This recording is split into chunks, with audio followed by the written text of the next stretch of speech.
Welcome to Richpeace Embroidery CAD software online lessons. Today's teach you, Smart Corner option. Smart Corners helps you control sharp corners in input center and input opposite objects. There are two types, bevel corners and cap corners. At first make a embroidery object with center or opposite tool. After make a embroidery object with center or opposite tool, you can apply Smart Corner from Object Property, then go to Effect window and click on Intelligent Turn to apply.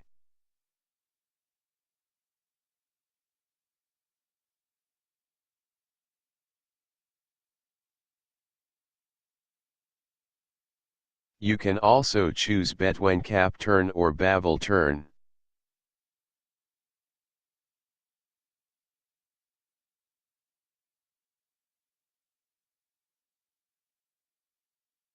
Also you can adjust intelligent turn para from here as your requirement.